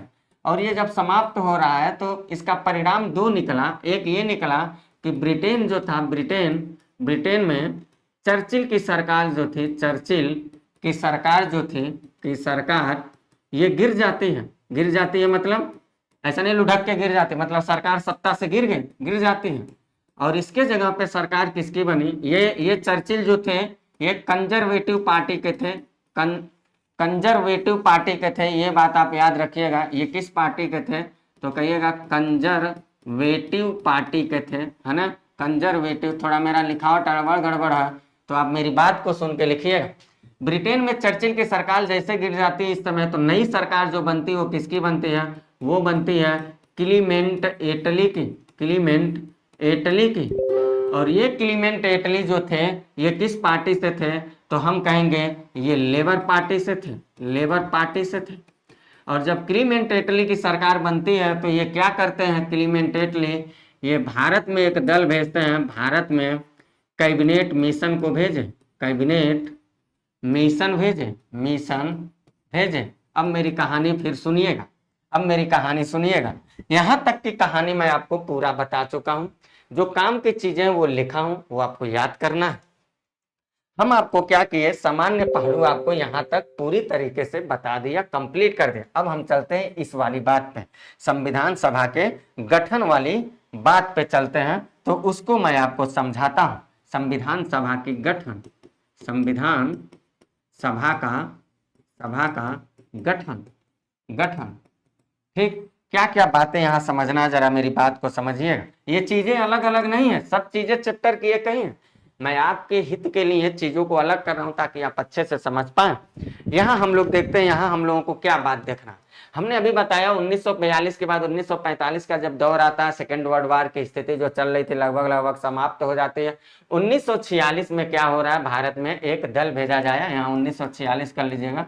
1946 में क्या हो रही है, 1946 में यहाँ सरकार गिर जा रही है, ब्रिटेन में नई सरकार बनेगी। और 1946 में नई सरकार जो बनी थी क्लीमेंट एटली की, ये भारत में एक दल भेजते हैं जिस दल को कैबिनेट मिशन कहा जाता है।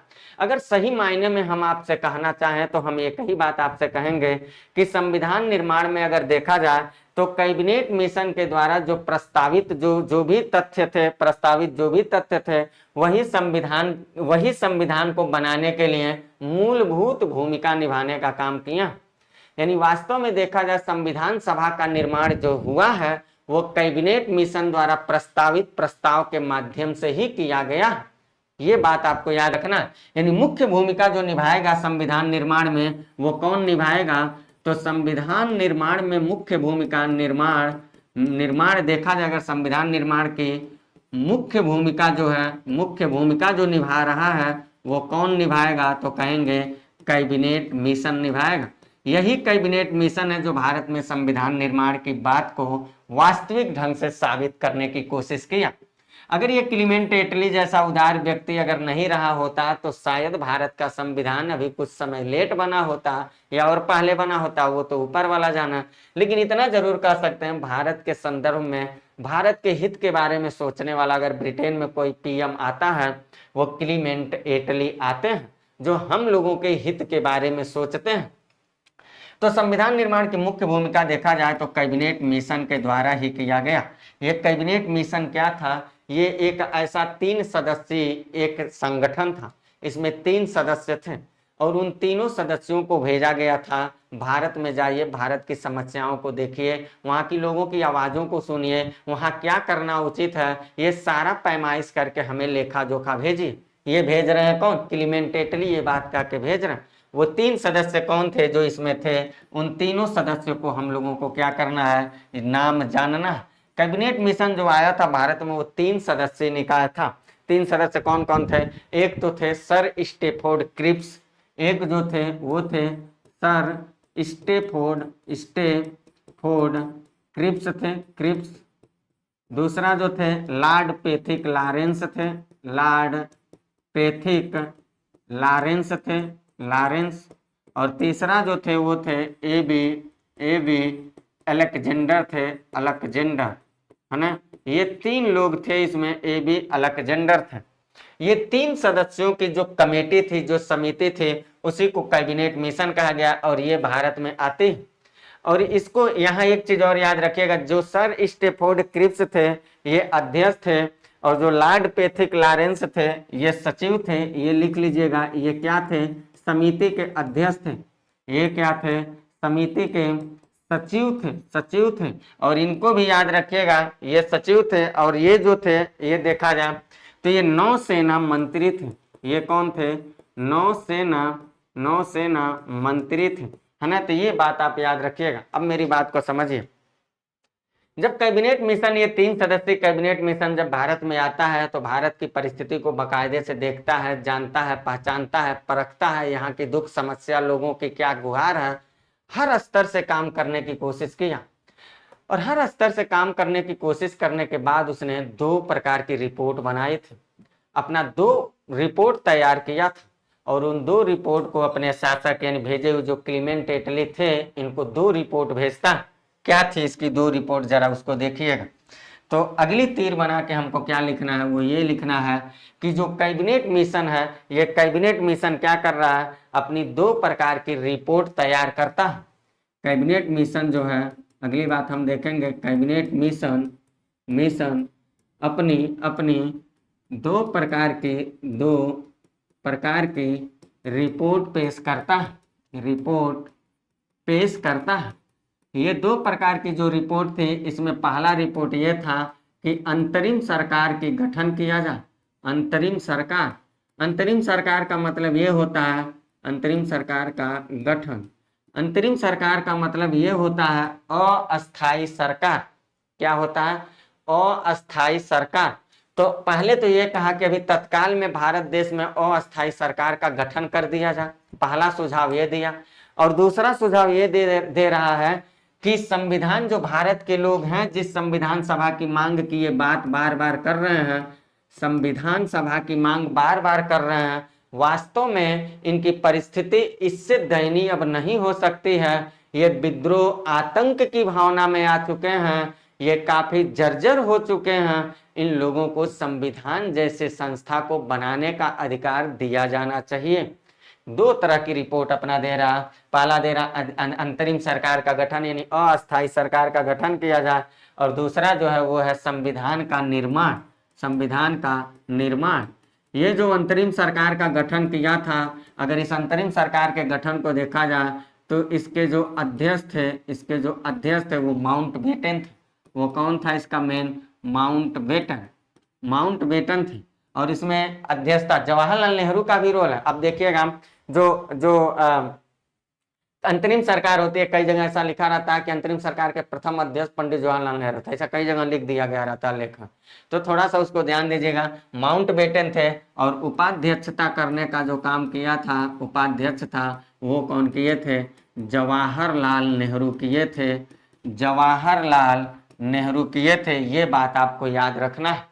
यानी कि संविधान अंतरिम सरकार के गठन में क्या आपको देखना है, अस्थायी सरकार के गठन की बात किया था, अध्यक्ष माउंटबेटन थे, और उपाध्यक्ष देखा जाए तो कौन था? वो जवाहरलाल नेहरू जी थे। और इस अंतरिम सरकार को शासित करने के लिए कहा गया कि इस अंतरिम सरकार को जो चलाया जाएगा, ये अंतरिम सरकार को वो किससे चलाया जाएगा? 1935 के अधिनियम के द्वारा इसको चलाया जाएगा। अधिनियम 1935 के अधिनियम द्वारा शासित। यानी कि मेरी बात आप समझ पा रहे होंगे। तो मैं बस केवल इतना कहना चाह रहा हूं कि कैबिनेट मिशन ने जिस अंतरिम सरकार और अस्थायी सरकार की संकल्पना दी थी, वो 1935 के अधिनियम के हिसाब से उसको रेगुलेट किया जा रहा था, जिसके अध्यक्ष माउंटबेटन और उपाध्यक्ष जवाहरलाल नेहरू थे। इस प्रथम अंतरिम सरकार की अगर कोई घोषणा करने की बात पूछे पहली बार, क्योंकि कई बार होता है, तो हमें केवल पहली चीज को जानना। जो चीज बहुत बार होती है, या तो पहला जानिए, या तो अंतिम जानिए, या तो बीच में कोई यूनिक काम हो रहा उसका क्रम जाने, बाकी सबकी बात थोड़ी ना हमें जानना। तो प्रथम अंतरिम राष्ट्रीय सरकार की अगर घोषणा अगर आपसे कोई कहता है कब हुआ था, तो आप कहिएगा 24 अगस्त 1947 को हुआ था। तो यही एक बात और लिखना है, प्रथम राष्ट्रीय अंतरिम सरकार की घोषणा ये पहला है, इसलिए हमें इस बात को याद रखना है। पहला होने के नाते जो चीजें यूनिक होती हैं बस उसी को ध्यान दीजिए, हर चीजों को ध्यान नहीं देना। तो 24 अगस्त 1946 को इसकी गठन हो रही है। 24 अगस्त 1946 को इसका गठन किया जा रहा है। तो कैबिनेट मिशन से संबंधित आपको कुछ ये बात याद रखना है। अब इस कहानी को मैं आगे करता हूं कैबिनेट मिशन जैसे आता है, कैबिनेट मिशन अपनी रिपोर्ट भी पेश कर दिया, अंतरिम सरकार का गठन भी हो गया और अंतरिम सरकार को कहा गया 1935 के अधिनियम से शासित किया जाए, आगे चल के अंतरिम सरकार को भंग भी किया जाता है। लेकिन मेन हम लोगों का जो बात है वो बात किस पे है? संविधान के निर्माण पे। हम तो तभी से जो इतने ज्यादा दिनों से चिल्लाते आ रहे हैं, इतने समय से हम चिल्लाते जो आ रहे हैं 1895 से लेकर के इतनी सारी कामकाज जो कर रहे हैं, हमारा मेन उद्देश्य क्या था भैया? तो हम कहेंगे मेरा मेन उद्देश्य था संविधान का निर्माण। आ गया वो दौर, अब संविधान का निर्माण होगा। कहा गया ठीक है, अब संविधान का निर्माण करिए। संविधान निर्माण के लिए सदस्यों की संख्या निर्धारित की गई कि कितने सदस्य होंगे, किन किन क्षेत्रों से आएंगे, उनकी क्या क्या योग्यता होगी, ये सारी क्राइटेरिया बना लिया गया। और कहा गया संविधान सभा के सदस्य जो होंगे वो टोटल कितने होंगे? तो अगली बात हम लोग इसी में लिख रहे हैं, संविधान सभा के सदस्यों की जो संख्या निर्धारित की गई, सदस्यों की संख्या वो कितना की गई है? तो हम कहेंगे 389। अब इस 389 को मैं एक चार्ट के माध्यम से बताता हूं। 389 सदस्यों का क्या हुआ है? 389 सदस्य कहे गए कि 389 सदस्य मिल करके हमारे संविधान का निर्माण करेंगे। ये बात तो तय हो गया। अब ये 389 सदस्य कहां से आएंगे? तो कहा गया ये दो क्षेत्रों से आएंगे। कुछ ऐसे सदस्य होंगे जो ब्रिटिश भारत क्षेत्र से आएंगे, कुछ ऐसे सदस्य होंगे जो देसी रियासतों से आएंगे, क्योंकि उस समय ब्रिटिश भारत क्षेत्र के अलावा बड़े बड़े रजवाड़े भी रहते थे, उनकी अपनी रियासतें चलती थी। तो देसी रियासतों से कुछ लोगों को कहा गया आने के लिए, कुछ ब्रिटिश भारत क्षेत्र से। तो कैसे आए हैं जरा उसको हम लोग समझते हैं, कैसे आए हैं। तो 389 टोटल कितने सदस्य हैं भाई? तो हम कहेंगे 389 टोटल सदस्य हैं। इन 389 सदस्य को हमें क्या करना है? दो भागों में तोड़ देना है, दो भागों में तोड़ देना है।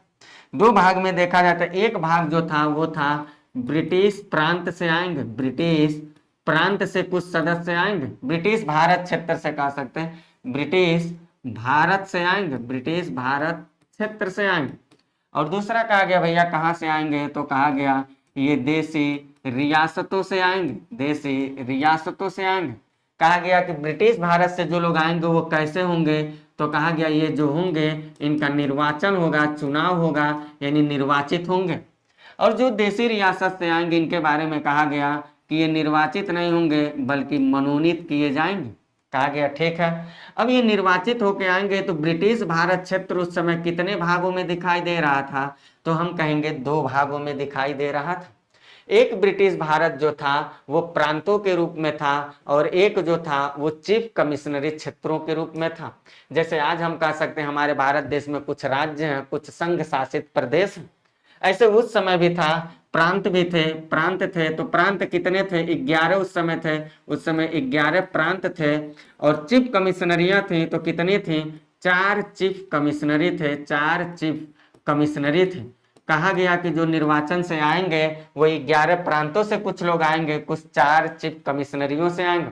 अब 11 प्रांत से जिन लोगों का चुनाव होगा इस 389 में, वो कितने लोग होंगे? तो कहा गया इस 389 का 292 जो लोग होंगे, 292 सदस्य वो यहाँ से आएंगे।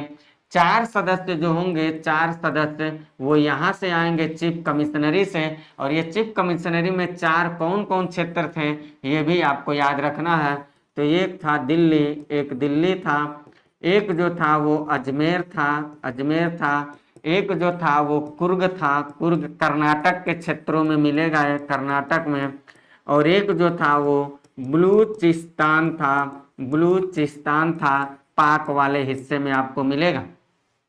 तो 4 चीफ कमिश्नरी से आए 292। अगर आप इन दोनों को जोड़ दें 292 प्लस 4 कर दीजिए तो आपको क्या मिलेगा? आपको मिलेगा 296। यानी सीधी सी बात है कि इसमें से 389 का 296 जो सदस्य थे वो 296 सदस्य कहाँ से आ रहे हैं? तो हम कहेंगे ब्रिटिश भारत से आ रहे हैं। 296 सदस्य ब्रिटिश भारत से है। 389 से 296 को हम जैसे निकाल देंगे तो बचेगा लगभग 93। तो 93 जो सदस्य, अगर आपसे कोई पूछे ये 93 सदस्य कहाँ से आए, तो हम कहेंगे ये मनोनीत होकर के देशी रियासतों से आ रहे हैं। इस तरह से देखा जाए तो मैंने आपको ये बताने की कोशिश किया है, ये बताने की कि संविधान सभा के सदस्यों की जो संख्या निर्धारित हुई थी 389, ये 389 लोग कौन थे? 389 सदस्य कुछ ब्रिटिश भारत से आ रहे हैं, कुछ देशी रियासत से। ब्रिटिश भारत से जो आए वो निर्वाचित होकर आ रहे हैं। 11 राज्य उस समय थे, 4 चीफ कमिश्नरी थे। 11 राज्यों से 292 सदस्य आए हैं और 4 चीफ कमिश्नरी से 4 सदस्य आए हैं। 4 जो चीफ कमिश्नरी थे दिल्ली, अजमेर, कुर्ग और बलूचिस्तान, ये आपको याद रखना। इस तरह से देखा जाए तो 389 सदस्यों को कुछ इस तरह से विभाजित कर दिया गया। इतनी बात आप समझ पाए। अब हम ये देख रहे हैं कि ये जो सदस्य ये निर्वाचित होके आए, निर्वाचित होंगे इस क्षेत्र से, इनका निर्वाचन कैसे होगा? हम सब मान गए भैया चलो 389 लोग आएंगे, इतने फलाने फला फला जगह से इतने लोग आएंगे, इनका तो क्लियर था कि ये मनोनीत होंगे, लेकिन ये निर्वाचित होंगे तो इनका निर्वाचन कैसे होगा? इनका निर्वाचन होगा कैसे, ये भी तो जानना है। इसके लिए भी शर्त और कंडीशन था। शर्त और कंडीशन ये था कि सदस्यों के जो निर्वाचन का प्रावधान था उसमें यह कहा गया कि एक सदस्य जो होगा वो 10 लाख की जनसंख्या पे चुन के आएगा। यानी कि कुल मिलाजुला के हम ये आपसे कहना चाह रहे हैं कि 10 लाख की आबादी पर 10 लाख की आबादी पर एक प्रतिनिधि को होने का प्रावधान था। ये लिख लीजिएगा, यानी 10 लाख की जनसंख्या पे एक सदस्य होगा। पहला शर्त और कंडीशन तो ये निर्वाचन का रखा गया, सदस्य तभी निर्वाचित होगा। दूसरा शर्त और कंडीशन ये था कि इनका जो चुनाव होगा वो चुनाव जो होगा वो प्रांतीय विधानसभाओं के द्वारा होगा। दूसरा शर्त कंडीशन क्या था? प्रांतीय विधानसभाओं के द्वारा होगा, विधानसभाओं के द्वारा होगा, ये बात कहा गया। तीसरा शर्त कंडीशन ये था इनका चुनाव जो होगा वो प्रत्यक्ष यानी डायरेक्ट जनता नहीं करेगी, इनडायरेक्टली होगा, जैसे हमारे यहाँ राष्ट्रपति उपराष्ट्रपति का चुनाव होता। तो अप्रत्यक्ष निर्वाचन की बात किया गया, अप्रत्यक्ष निर्वाचन होगा। और जो वोट की प्रणाली चलेगी वो एकल संक्रमणीय होगी, अनुपातिक प्रतिनिधित्व पद्धति होगा, अनुपातिक प्रतिनिधित्व पद्धति होगा, और एकल संक्रमणीय मत याद रखिएगा, संक्रमणीय मत। ये क्या होता है इसको हम बताएंगे आपको, यहाँ नहीं, जब राष्ट्रपति पढ़ाएंगे। इसमें जितने मेंबर उठे रहते हैं सारे को वोट देना रहता है। सारे लोगों का वोट जब गिनती होता है जिसका सबसे कम होता है उसके वोट को निकाल दिया जाता है बाहर, बचे हुए सब लोगों में बांट दिया जाता है। और क्रम के हिसाब से देखा जाता है पहले चरण में कौन जीत रहा, नहीं अगर कोई जीता तो कम वाले के वोट को बांट दो, दूसरे चरण में, तीसरे चरण में, ऐसे चरण बाई चरण गिना जाता है। इसको ऐसे नहीं समझेंगे, मैं फिगर बना के आपको बताऊंगा राष्ट्रपति का, अभी यहाँ छेड़ेंगे तो मुद्दा से हम लोग भटक जाएंगे। बस ऐसे समझिएगा, इस मुद्दे को मास्टर कहीं चर्चा करने वाला है, आपकी जानकारी के लिए ये बातें होंगी। तो ब्रिटिश भारत से जो निर्वाचित सदस्य आएंगे उन सदस्यों का कुछ निर्वाचन से संबंधित मुद्दों को देखा जाए तो कुछ ये प्रावधान था। कहा गया कि चलो भैया ठीक है, इतना तो समझ में आया कि ब्रिटिश हुकूमत ने हमको इतना अधिकार दे दिया, संविधान को बना लो, और ये भी हमें मिल गया नियम कि 389 लोग मिलके हम संविधान बनाएंगे। ये 389 कहाँ से आएंगे ये भी हमें पता चल गया, जो आएंगे उनका निर्वाचन कहाँ से होगा ये भी हमें पता चल गया। अब कहे चलो अब कराते हैं चुनाव। अब होगा 389 सदस्यों पे क्या चुनाव। अभी तो ये सब चल रहा था क्या खाका, अब होगा चुनाव। तो आगे हम लोग देखते हैं अगली बात, इसमें अगली बात हम लोग क्या देखेंगे, अगली बात देखते हैं जुलाई अगस्त 1946 के आसपास क्या हो रहा है, चुनाव कराया जा रहा है। और चुनाव जो होगा वो कितने सदस्य पे होगा जरा बताइएगा। वो 389 सदस्यों का चुनाव नहीं होगा। क्यों नहीं होगा? क्योंकि 93 गो तो ऑलरेडी मनोनीत हैं, इनका तो निर्वाचन होगा ही नहीं, तो बचे कितने 296। तो इन 296 सदस्य का चुनाव कराया गया जुलाई अगस्त 1946 में, और उनकी योग्यता ये यहां मैंने आपको बता ही दिया। तो जुलाई अगस्त 1946 में क्या हो रहा है, चुनाव हो रहा है। जुलाई अगस्त 1946 में क्या हो रहा है, 1946 में चुनाव हुआ। और आपको जान के आश्चर्य होगा कि इस चुनाव का नतीजा जो आया था 296 सदस्यों को हुआ था। याद रखिएगा 296 सदस्यों का चुनाव चल रहा, क्योंकि बाकी तो मनोनीत है ना, तो उनका तो चुनाव होगा नहीं। 296 सदस्यों का जो चुनाव चला है जुलाई अगस्त 1946 में, इसका जब परिणाम आया, चुनाव का जब रिजल्ट आया, तो 208 सीट अकेले कांग्रेस लेकर के आई थी, सबसे ज्यादा सीट लेकर के आई थी। इस 296 सदस्यों में से 208 सीट अकेले कौन लेकर के आ रहा है, तो कहेंगे 208 सीट अकेले लेकर के आई थी कांग्रेस ने। अकेले कौन लेके, यहाँ क्या लिखा था 1946, कांग्रेस लेकर के आई थी, ये बात याद रखिएगा, अकेले। अब 296 का 208 तो अकेले कांग्रेस लेके आए, बचा कितना, उसमें से 73 वो जो सीट था, उस 73 सीट पे अधिकार कौन लिया था, वो लिया था मुस्लिम लीग ने। मुस्लिम मुस्लिम लीग ने लिया था, मुस्लिम लीग ने लिया था। और बाकी बचे हुए कितने होंगे, लगभग 15 सीट के आसपास होंगे, ये अन्य पार्टी की थी, अन्य पार्टी। यानी कि जुलाई अगस्त 1946 में जब 208 सदस्यों का निर्वाचन हुआ, चुनाव हुआ, तो उसमें 208 सीट अकेले कांग्रेस लेकर के आ रही है, 73 सीट नसीब हुआ था मुस्लिम लीग को, और लगभग बचे हुए जो 15 पार्टी थे, अन्य छोटे छोटे दल थे, कृषक पार्टी थी, प्रजा पार्टी थी, ऐसे छोटे छोटे दल थे, उन लोगों को, एक एक निर्दल लोगों को प्राप्त हुआ था। हमने आपको अभी बताया है कि संविधान बनाने की ये सारी बातचीत चल रही है, इसमें किसी भी तरह की भेदभाव, जाति, धर्म, आडंबर, अंधविश्वास को अपनाया नहीं गया था। इसीलिए इस संविधान को बनाने के लिए हर किसी के लिए दरवाजे खोल दिए गए थे। इसमें सामान्य वर्ग हो, चाहे मुस्लिम वर्ग हो, चाहे हिंदू भाई हो, चाहे सिख वर्ग हो, चाहे कोई वर्ग हो, हर किसी के लिए दरवाजा खुला था। आप इलेक्शन लड़ सकते हैं, चुनाव जीत सकते हैं। हमारे देश की पवित्र ग्रंथ जो संविधान नामक दस्तावेज जो तैयार होने जा रहा है, उसमें अपनी भूमिका का अदा कर सकते हैं। आपको जान के आश्चर्य होगा कि भारत जैसा देश जो सदियों से महिलाओं को शोषित करता आया है, हमारे संविधान निर्माण के लिए महिलाओं के लिए भी दरवाजा खोल के रखा था। 15 महिलाएं ऐसे जो थी, जो हमारे संविधान निर्माण में भागीदारी ली थी।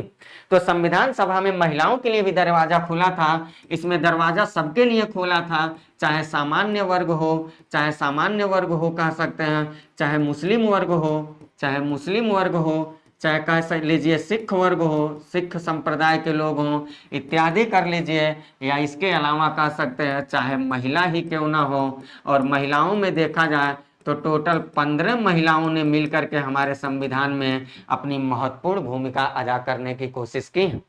मैंने आपको जो अभी तक की कहानी बताया वो ये बताया, क्या बताया, एक बार मैं आपको करता हूँ रिपीट। मैंने कहा आपको सामान्य पहलू बताऊंगा, फिर संविधान का गठन कैसे हो रहा है ये बताऊंगा। सामान्य पहलू मैंने आपको पूरी बात यहाँ से समझाते आया, कैसे कैसे कहानी शुरू हुआ, फिर ला के रोक दिया। फिर मैंने आपको बताया कि संविधान का गठन बताऊंगा, संविधान सभा का मैंने कहा गठन बताऊंगा, ये भी मैंने आपको बता दिया। अब ये जीते हुए जो सदस्य हैं, ये कोई चना जलेबी और लड्डू पुआ खाने के लिए तो इनको चुनाव में जिताया नहीं गया था। इनका काम था, और इनका काम क्या था, संविधान का निर्माण करना। और संविधान का निर्माण करना कोई आम बात तो है नहीं कि कहीं भी डोरा कटोरा लेके बैठ जाओ और वहीं बहस छेड़ दो। उसके लिए एक पर्टिकुलर जगह चाहिए, लोगों का मतभेद ना हो, ऐसी पर्यावरण चाहिए, और सारे लोगों के मतों को ध्यान में रख के एक अंतिम फैसला चाहिए, तभी संविधान में लिखा जाएगा। क्योंकि संविधान कोई एक दिन का खिलौना तो है नहीं, जिसके मन में आएगा खेल के चला जाएगा। ये पूरे राष्ट्र को संचालित करने वाला एक पवित्र ग्रंथ है। अगर संविधान में किसी तरह की मतभेद हो जाती है, तो आप कल्पना करिए कि एक बड़े राष्ट्र और बड़े समुदाय के बीच जन आंदोलन की भावनाएं आ सकती हैं, और वो जन आंदोलन एक देश की एकता और अखंडता को बाधित कर सकता है। और किसी राष्ट्र की अगर एकता अखंडता बाधित हो जाएगी, तो आप कल्पना करिए वहां के रहने वाले लोग अपने आप को सहज महसूस कैसे कर सकते हैं। यही काम कुछ हमें यहाँ समझना। संविधान निर्माण में देखा जाए दो पहलू मैंने आपको बताया, अब मैं बताने चल रहा हूं आपको बैठक। कोशिश कर रहा हूं कि इसको दो भाग में हम लोग कर देते हैं, क्योंकि बहुत लंबी क्लास हम लोगों की हो गई, बहुत लंबी क्लास हो गई है ना। तो हम क्या करते हैं, बैठक को आपको बता देते हैं, बाकी बैठक बता लेते हैं, देखते हैं कितने समय होते हैं, है ना। देखते हैं कितने समय होते हैं। क्लास लगेगी क्या आपके, कब है क्लास आपके? हाँ, तो इसको हम लोग यहीं कवर करते हैं क्योंकि स्टूडियो खाली भी नहीं है ना, तो यहीं कवर करते हैं। ये बैठक से मैं क्या करता हूँ आपको अगली क्लास में बताता हूँ। अभी बहुत सारी बातें जानना, अभी मैंने कुछ आपको खास इस चैप्टर में नहीं पढ़ाया। सामान्य पहलू कोई बड़ी बात नहीं है, ये तो कहानी बताए, गठन किया भी, ये भी एक सामान्य बात है। अभी बैठक हम कराएंगे, सारे सदस्य बैठेंगे, सब लोग अपना अपना मत देंगे, फिर देखेंगे देश कैसे आजाद, उसी में विभाजन हो जाएगा, भारत पाक दो राष्ट्र बनेंगे, उसका प्रभाव हमारे संविधान सभा पे पड़ने लगेगा, संविधान सभा के सदस्य तितर बितर हो जाएंगे, लोगों के अंदर मतभेद की भावनाएं शुरू हो जाएंगी, उसको सुव्यवस्थित रूप से किया जाएगा, फिर बहुत सारी समितियों का सहयोग लिया जाएगा, उन समितियों को यहां मैं आपको बताऊंगा, और फाइनली जाकर के हमारे देश का संविधान बना के तैयार किया जाएगा। इतनी आसानी से देश का संविधान नहीं बना है, बहुत लंबी प्रक्रिया चली है। 2 वर्ष 11 माह 18 दिन की एक छोटी प्रक्रिया नहीं थी, बड़ी प्रक्रिया थी।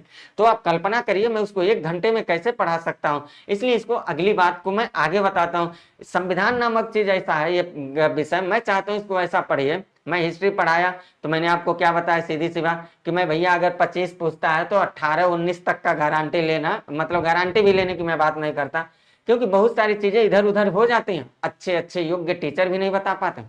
पॉलिटी में आपको क्या है, अगर मन से पढ़ लिए ना, तो मैं कह रहा हूं आप औसत सवाल से भी औसत अधिक करेंगे। अगर 15 को सवाल पूछेगा, 12 से 13 तक पहुंच सकते हैं। लेकिन आपको थोड़ा मास्टर की बातों को भी और इसकी नोट को भी तैयार रखना, थोड़ा बहुत इधर उधर से आपको मिल रहा तो करिए। मैं अपने बारे में पहले क्या बोलूं, मैं हमेशा कहता बस एक बार कर लीजिए, नोट्स बना लीजिए, सवाल एग्जाम में आएंगे जाके पेपर में बैठ लीजिए, फिर आप कमेंट करिएगा कि मास्टर क्या पढ़ाया क्या नहीं पढ़ा। पहले मैं अपनी बड़ी बड़ी बातें क्या करूं, है ना। तो इसमें अभी कुछ खत्म नहीं हुआ, अभी 1-1.5 घंटे की और क्लास इसमें लगेगी। अभी मेन चीज तो सब इसके बाद बचा हुआ है, लेकिन उन मुद्दों पे करते हैं हम आपसे अगली क्लास में बातचीत। तब तक के लिए लेता हूं मैं आपसे इजाजत। Bye, best of luck.